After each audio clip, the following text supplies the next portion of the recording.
Hey guys, welcome back to my Wannabe series. I want to talk about post-graduation depression. I really want to just jump right into it. We're going to be basically talking about my experiences and only my experiences because I can't really speak for other people. But hopefully this will start a discussion about this whole trial. Let's start from month 1 and 2. I graduated in December 2018, and after that, I was a free bird. I was out there chilling, just doing my best, living my best life, making art that I didn't expect to make. I was just like, who could doubt me now? I'm amazing, I'm powerful, I'm strong. I graduated, yes. And I graduated with a pretty good GPA. Nobody cares about that after you graduate, but still, I can brag about that. So, come to find out in month 3 or 4, nobody's hiring. I applied to a lot of jobs in month 1 and 2, but by 3 and 4, I realized that nobody was picking up what I was dropping. So that was kind of frustrating. And when I mean I was extremely anxious about that. Month 3 and 4 is completely different because I became so much angrier, so much more frustrated, so much more anxious about everything. Like I wanted a career job, not a job. You can get a job anywhere. Career job is a different thing. But the facts is that I live in Charlotte and there's really not a lot of options when it comes to art. It's usually UI, UX design, graphic design, which is the same thing. Or they want you to know how to build a website and be a graphic designer, which I was like, oh, that's not, okay. That's not how I picture being a graphic designer, but what do I know? I personally don't do any of that stuff. Not that I can't be a graphic designer, but I don't make websites and I don't know really much about UI, UX design. I didn't go through college learning any of that stuff. So I always skipped those jobs, and any other jobs that I applied to, I never could really seem to get. It was just really a frustrating process. I really didn't know what was wrong with my portfolio. So I talked to people like Deborah Anderson in that month, and she pinpointed me to a lot of other people about my animation portfolio and my portfolio in general. And it helped me give me a better sense of where I was going wrong, but it also pumped up my anxiety about everything. Not that it was her fault or anybody else's fault. That's really just what I do, which is stupid, but eventually I'll grow out of it. But I really just got super anxious about that, and I was really upset that I felt like I had failed. And at the same time, I was like, why did I go through 4 years and get in all this debt to not be able to get a job? Like, this is ridiculous. Like, my portfolio is not where it needs to be. 4 years, I should have my portfolio somewhere decently where I can get a basic job or an entry-level job, and I couldn't do that. I was so mad. I was so mad by month 4, and I was ready to fight. I was ready to fight my colleges. I was ready to fight my teachers. I was just so mad. I was mad at myself. I was mad at the fact that I was so anxious for so many months, for so many years of my college life, avoiding to animate because I was afraid to see myself fail. It was just, I was so filled up with so much, and nothing was calming me down. Nothing made me feel better. And around like month 2 or 3, I had already started the Wannabe series. So at that point, I had tried to make a way for me to expel all this anxiety I felt about my college career and how now after graduating, I wasn't where I wanted to be. Which is really what the Wannabe series is, the way for me to explain why I feel the way I do. That I want to be an animator, but I'm still in this wannabe phase, even after so many years of doing what?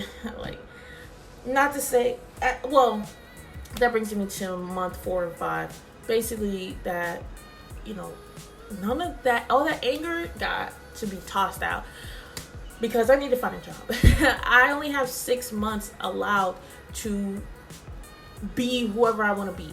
But after that, the grace period is over and I got to pay loans. So there's no more this, oh my God, I'm like in my own like soup of dissatisfaction. I have to go find a job. And if I can't find a job, a career job, then I got to stop being picky and find a job. And that's when a lot of my anger had to be thrown out the window and directed towards getting a job. I wasn't even really that angry. I was more just disappointed and slightly upset because I really didn't want to do that. But I also realized, sitting here trying to blame the world for why I don't have what I have, That's not exist. That's not even really me. I mean, no, let's be honest. I complain a lot. If you know me, you know I complain a lot. I really will go off on something, even if it's super unnecessary in your eyes, or like it may seem dumb to you, but it means so much to me. That's just how I am. But really though, I really shouldn't have been that angry, and I can't blame my education and everything else for the reason why I'm unhappy with my life. I mean, honestly, I wasn't really running with the big dollars out here. I wasn't having all these opportunities to begin with. I did the best I could with what I have, and honestly, my resume looks fire, so that's what catches people's eyes in the first place. I think I just needed more time to practice my craft and get a better handle of what I want to do with my art, because I don't think a lot of people really asked me that while I was in college. People didn't really talk to me seriously about my art and anything of that, because they only saw me as an animator, and a lot of the people I talked to professors wise did not know anything about animation, so they really had no way of communicating with me, and they never really went out to try anyways. Not all, but some did, but not a lot, and not enough to give me a clear idea of where I was heading in my life. So I basically had to get a customer service cashier job. I'm working there now. I don't like my job, but that's just how it is. Like, I don't think anyone will really like working where they're working if it's not where they want to be, and this is just not where I want to be in my life. I do enjoy my co-workers. They're cool. I really like them, but the place that I work at is just a little too hectic and crazy for me. Surprisingly, like, I was like, at first I thought I could handle it, but I was wrong. I was very wrong. But anyways, yeah, by the 5th month I've been working at this job for a while, and a lot of opportunities started coming in for me for some reason. I was like, God, the blessings, yes, the blessings were coming in, and I was like, I'll take it, I'll do it. People are coming to me from the woodworks. I finally got over like 300. I finally got into the 300 followers after 3 years of being only at 200. I'm actually working towards building up my Instagram. I'm working towards trying to make a brand for myself, trying to really elevate myself as an artist and also as a brand. And I guess my reason for doing that is because I just want to work for myself. I want to do things the way I want to do it. I feel like I got a good understanding of who I am, so I know how to work myself. I know how to take care of myself, and I'm learning that more and more too. I'm not saying I'm great at it. I'm just saying, like, I would be better at managing myself than anybody else. Nobody really gets how weird I am and how I think. My thinking process is very unique. Let's just say that. Very unique. I know how to deal with myself better than anyone else, though. And I feel like the best thing I could do for me is starting my own brand and having my own money on the side, that I don't have to depend on these jobs all the time. So if I really wanted to up and quit and move on about my life, I should be able to do that. That's how I see my life. And that may sound like, oh, well, do you really think that that's going to happen? Like, you can't have all... No, I think I'm going to have all that control. I think I'm going to do that. And it don't have to be perfect. It's not a great plan in a lot of ways, but I mean, of course, I actually have a serious plan, which is a 6-month plan of building and saving up money so I can move out, go to Atlanta, try to get into some animation companies, or potentially go to graduate school.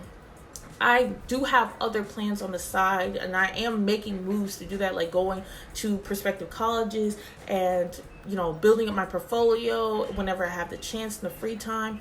I am making moves. Regardless of how you see my plan, or if it's flimsy on one side or not, I'm making moves. And I realize that, you can't control everything. You can't plan out everything in life. The best you can do for yourself is have a goal in mind, and that will help you decide where you're going in your life. But basically, that's the end of my video. That's me just talking about my experiences. And let me tell you, it's been a crazy train ride.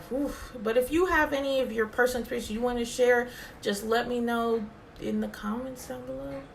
I don't know, but nice seeing you guys again, and see you later. Bye.